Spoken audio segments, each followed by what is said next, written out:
Ito pala ang kwento ng buhay ni Atong Ang, halika mga kakwento at alamin natin.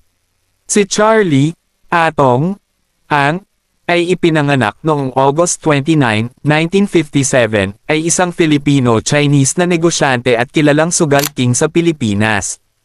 Kilala ang buhay niya dahil sa malalapit na ugnayan sa mga pangulo at sa maraming kaso at kontrobersya. Maagang buhay at pamilya. Kapanganakan, ipinanganak bilang Charlie Chuhay Sai Ang. Ina, Catalina Ang. Pamilya, may asawa siyang si Iris Ang at may 3 anak.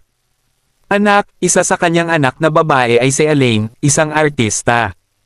Maling balita, hindi siya kamag-anak ng negosyanteng si Ramon Ang. Pag-angat ng kasikatan, panahon ni Erap. Kaibigan ni Erap, naging malapit siya kay dating Pangulong Joseph Erap Estrada bilang tagapayo sa sugal. Away kina Erap at Chavit, siya raw ang naging dahilan ng away nina Erap at Chavit Singson dahil sa operasyon ng bingo 2 ball na nakaapekto sa huweteng ni Chavit. Kaso at pagtakas noong 2001, matapos mapatalsik si Erap, tumakas siya sa US dahil sa kasong plunder. Pag-aresto, inaresto siya ng FBI sa Las Vegas habang nagsusugal. Pagbalik sa Pilipinas at kasunduan 2006 hanggang 2009. Pagbabalik pagkatapos ng 5 taon sa US, ibinalik siya sa Pilipinas noong 2006. Plea bargain, umamin siya sa kasong panunuhol sa opisyal ng gobyerno kapalit ng mas magaan na parusa. Binalik na pera, nagbayad siya ng 25 na milyong piso sa gobyerno. Paglaya, naka-probation siya ng 2 taon at tuluyang nakalaya noong 2009. Panahon bilang hari ng sugal 2010 hanggang 2024. Sabong, naging pinakamalakas siyang operator ng online subong sa pamamagitan ng mga kumpanya tulad ng Lucky 8 Star Quest.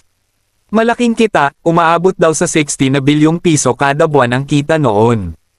Panahon ni Duterte, tinawag siya ni dating Pangulong Rodrigo Duterte na number 1 gambler sa bansa. Showbiz, madalas may ugnay sa mga artista. Nasangkot sa Barreto family feud noong 2019. Noong 2024, inamin niyang may relasyon siya kay Sunshine Cruz. Kasalukuyang kalagayan, tumatakas sa hustisya, 2025 hanggang 2026.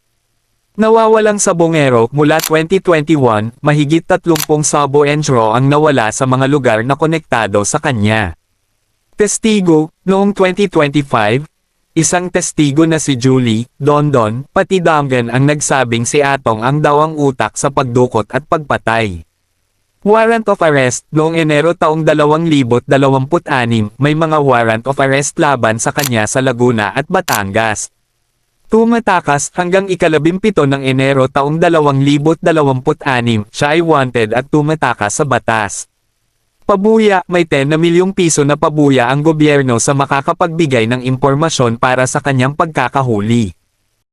Nagustuhan nyo ba ang ating video mga kakwento? Bigyan mo naman ako ng isang like dyan at i-comment mo na rin dyan sa baba kung saan lugar ka para alam ko kung saan nakarating ang ating video. Salamat!